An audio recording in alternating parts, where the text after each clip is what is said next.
What's up, all my YouTube viewers out there, subscribers, friends, and fans? It's your boy Noob Cybot, and this is another Gamers Tubecast. Welcome to City 17. I know you guys are like, what the hell? Only my Half-Life fans know about that. You know, y'all ain't hip to that yet. But anyways, welcome to another episode of Gamers Tubecast. Inside this Gamers Tubecast, I got a lot to talk to you guys about, so let's go ahead and get started with my first segment, and that is Step Your Game Up. Letting you guys know the games I purchased recently. And the first game is Slender Man: The Arrival. Yes, you guys know I had to get that game. I'm filming a movie based off this game soon, and so I went ahead and went to the main site. They got different price points. The lowest price point is $5. You get the game when it comes out. You also get the beta right away. So that's the one I paid for, just because my money is kind of tight. And the highest price point you can pay is $60. Pretty much a full game. How much a full game costs? $60. And basically with that, you get some art, you get the soundtrack, you get the beta right away, you get the game when it first comes out, and you also get your name placed inside the credits alongside of the developers. So I think that's kind of cool, and I was going to support them with the $60, but like I said, my money is tight. I'm still trying to upgrade to some more little gear I need to film this movie and stuff, and props and all that stuff. So, you know, and also rent and bills to pay on top of that. So, you know, I can't do it. Anyways, next game, The 11th Hour for PC. It's a kind of an old game, you know, a point and click game. I found it at a thrift store for 50 cents. You know, it came inside like a little hardcover book. I think it's a collector's edition or whatever. Not really 100% sure, but more than likely it is. And got it for 50 cents. It's an old game. It's kind of have like the cutscenes are kind of like real time. Not really real time, but like, you know, real people, you know, acting out the cutscenes and stuff like that. It kind of reminds me of Resident Evil 1 or whatever, the beginning of Resident Evil 1. It is kind of cheesy just like that. Like the acting is real cheesy and stuff and fake and all that. It's an old game. It's before like it's before like PC games like evolved to something like dramatic. But you know, I'm gonna play it sometime. But you know, I haven't popped it in my PC yet. I just seen some videos. So yeah. Number 3, Bastion, through a Steam sale. You know, that's for PC and Mac. Haven't played it yet, but I heard a lot about it a long time ago. And also, last but not least, Penumbra Requiem. I knew there was a Penumbra game I didn't play yet. A lot of people kept on telling me, you need to play this one Penumbra game. I forgot the name of it, but there's another one out there, and it's called Requiem.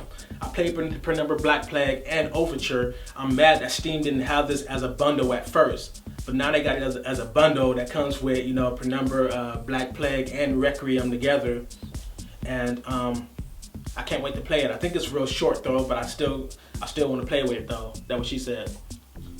Let's move over to my segment number 2, and that is Get Gaming. And you guys know the games I've been playing recently. And the first game is Grand Theft Auto San Andreas. I played this game about 6 years ago, but never played all the way through it. I played it for about 7 hours. And I just really wasn't feeling it. You know, I'm so used to the older Grand Theft Auto games that when Grand Theft Auto San Andreas came out, when I watched the screenshots and everything and the little trailers, I was excited for it as far as the graphics. But at the same time, when it came out, I wasn't really feeling it compared to the other Grand Theft Auto games. The thing that game has going for it is that the writing is real good. Whoever wrote that game did a great job. The story is amazing. But as far as just the game, like they ghetto-fied it, they made it all hood and gangster and all that stuff. Is like and it just wasn't resonating with me how you felt. The game to make you feel how the other Grand Theft Autos made you feel. Grand Theft Auto 3 is still my favorite one thus far. I played Grand Theft Auto 1 and 2. Both of those are a top-down game. If you haven't played those games, I recommend you playing Grand Theft Auto 2. But Grand Theft Auto 3 came out, that's my game right there. Vice City is amazing as well, but Grand Theft Auto 3, something about that game has some good writing as well. There's something about that game is just amazing. But San Andreas is a good game as well, the biggest Grand Theft Auto game thus far. But at the same time, it's just, besides the story, just the game just not doing it for me. I didn't like the whole little concept of eating food and exercise. I didn't like that. Everybody like just going to a mission, do a mission, drive around, do whatever you want. I didn't like have to worry about, oh, have I ate enough food, or oh, did I exercise enough to build up my stamina? Like I didn't. That's another thing that took me out the game. But I'm playing it now. I'm gonna play through the whole game before the new one comes out. So you know. Whatever, everybody kept giving me heat. Oh, you never played through San Andreas, man, you're tripping, you need to play San Andreas, man. Oh, you ever played that game, man? What the hell's wrong with you, man? Shut up, man. I'm playing it. Now I'm playing it. Anyways, Dead Space 3, I've been trying to finish that up on hard difficulty, playing by myself. I haven't had time to sit there and just play that game straight for hours and hours and hours. I'll play it for like an hour and a half a day, and that's it. Because I'll be busy writing or editing or filming, whatever. So yeah. And of course, I've been playing the Slenderman Arrival. Let's move it over to my third segment. That is Spit Game. The first thing I'm going to spit game about, you guys should already know. This is a no-brainer. It's about the Sony presentation, press conference, whatever you guys want to call it. And I'm going to first start off this topic by saying, you know, for the people out there that have been trying to milk this for what it's worth, I'm not going to milk it for what it's worth. I'm going to actually talk to you guys about what I feel about some of the topics, and I'm not going to even lie to you guys about it real long. I was going to make a whole separate video, but like I said, I'm not trying to milk it for what it's worth. I'm getting tired of seeing these videos, and I'm subscribed to people that's posting videos about what Sony showed. I'm not subscribed to you to see what they showed. I want to know your impressions of it, your personal impressions. I was sick to the teeth of watching a video. Okay, this is what Sony showed off. They showed their controller, they showed some games, they showed this one game, then they showed their specs. We already know this. I'm subscribed to you so you can tell me what you think about it. Why would you be telling YouTube, the viewers out here, what Sony showed when they already know what they showed? If you did this, made a video like this, don't take it personally, I'm just saying. So my impressions of what they showed, I like the hardware. The user interface, I kept talking about this over and over. Sony needs a better user interface. Their system is not user friendly. When you cannot have, there's no cross game chat, but now there is. There was no way of like, you know, it felt like you didn't have no friends, you know. It really felt like you don't really have friends on PS3 unless you're talking to somebody on a regular basis. But other than that, there's really no activity. But now the dashboard, it has like a Windows 8 type look to it, but you know, it's better. Like when you scroll through your games, it shows the people on your friends list that own those games, and hopefully they utilize showing the last people you played that game with as well as the people that own that game. But sometimes I forget why I became a friend with some people, or the last game I was playing with somebody. Like, oh yeah, that is the game I was playing with this person. Let me invite them and see if they're online so we can finish up playing this game. I wish it shows the last people you played that game with, as well as, you know, what they already shown on the dashboard, the people that own that game inside your friends list. Also the little thing where you can, you know, watch your friends play. I said this about a year and a half ago, almost 2 years ago. I was saying that it'd be cool if it was like on live where you can watch your friends play the game and stuff like that, leave them little comments and stuff. And they also pushed it further by letting you, if the player allows you, to take over their game with your controller. You don't have to even own the game. Just take over their game with your controller and probably pass a part for them or something like that. That little thing they said had a lot of mixed feelings from people. Me personally, I think that's kind of cool depending on the situation and stuff like that. If you really are stuck inside a game or somebody needs help, you can help them directly from your couch, and they can be inside a whole totally different state and stuff like that. For example, my sister drove, her and her boyfriend was stuck on God of War 3. They had to drive like 15 to 20 minutes to my house for me to help them pass a part. It was God of War 3 optical illusion, the little optical illusion part. And they were stuck on that for like 2 weeks. They could not figure that out for nothing. So she had to unhook the system, pack it up in the car, drive all the way to my house, hook it up to my TV, unhook all my stuff to hook their stuff up, and just for me to pass a part that took about like 2 minutes, you know, because they couldn't understand it. Even though I was explaining it to them, they still couldn't understand what I was explaining. So just to do that, you know, burning gas and all that stuff. So that does work. They didn't show off that many games. I like that.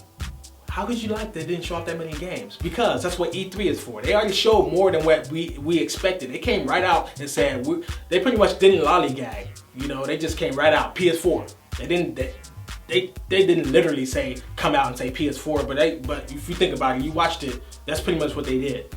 E3 comes around, they're gonna show more of some games that they didn't show inside the press conference, and show more of the games that they announced and from the third party developers and stuff like that. So I can't wait for that, and I can wait for Comic-Con. It's like a shit.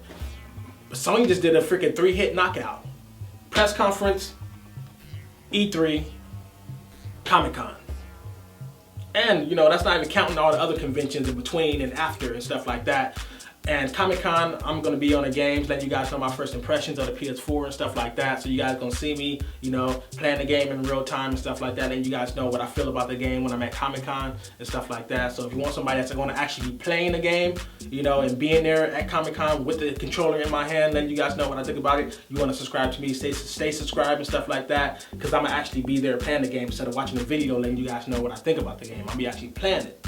You understand? With the staff badge, so I get more privileges and backstage access and stuff like that. So with that said, yeah, the only thing I did not like. Now I know when people out here, these developers making games, somebody comes up with an idea, that doesn't necessarily mean that can't nobody else use that idea inside their game. It's not like it's stealing. Everybody's been doing that for years with music, TV shows, games, food, whatever. But the only thing that irritated me inside that Killzone video, that gameplay video, I know my Killzone fans out there are gonna freaking give me heat, but I don't give a damn, because you already know that's some bullshit, is when the guy crawled up, jumped down on the guy, stabbed him, and took the knife and threw it at the other guy. Seriously? Are you serious right now? Are you really serious? Some of you guys may not know why that's a big deal. Then go play Far Cry 3 and then play that game, and then you see why it's a big deal. Copying one for one, that's the kind of shit I don't like. That's that shit I don't like. Nah, that's the kind of things I don't like. That's irritating to me. Like, when I was a little kid in art class, other kids used to always copy me when I used to be doing my little stuff and crafting my little stuff, and I just get mad, want to fight kids. But my art teacher told me, when somebody copy you like that, don't get mad. That means you're a good artist. That means you're doing a good job, so good to where they like what you're doing and they just gotta copy you. So you should be glad and proud that somebody likes your work so much to where they wanna copy you. And that's what Sony is so known for. They're known for just copying, but they do a good job at it. But that little thing, I don't know what the hell Guerrilla Games was, developers or whoever, came up with that idea was thinking. Cause that's like one for one, just up and down copying, like copy and pasting. Like, I don't like that stuff right there. Like, if you do it your own little way, then that's cool. But you just advertise that. I don't know. I didn't like that part. So I know. Go ahead, leave the comments down below talking shit, black nigger and all that stuff. I don't give a damn. It ain't gonna hurt me. You don't make my money. I do. So whatever. Anyways, topic number 2. A continuation topic from Halo 3 versus Halo 4 from my last update. I'm gonna be real brief. Me and my friend, a couple of my friends went back and played Halo 3 just for the hell of it to see the difference from Halo 4. And it's funny how, it's like, I can give an example. Being inside a bad relationship, you get so used to it, accustomed to it, to where once you do get with somebody else that's more better and suited for you, you think that they're being too nice, but realistically, that's what you're supposed to have in the first place.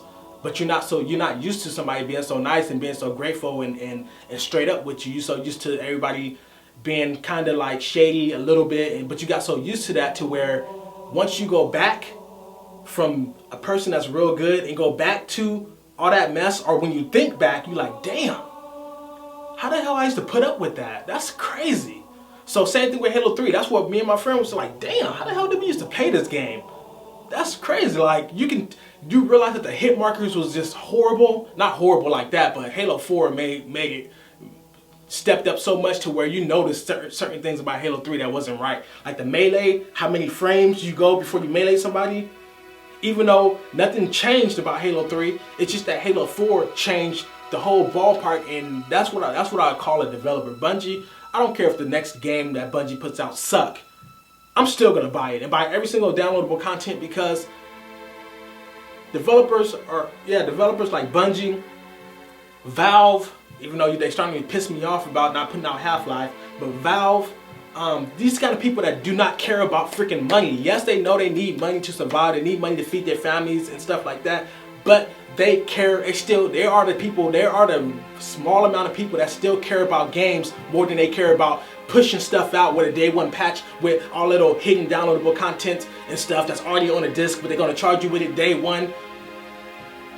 These are the developers and there's other developers I still love like that too.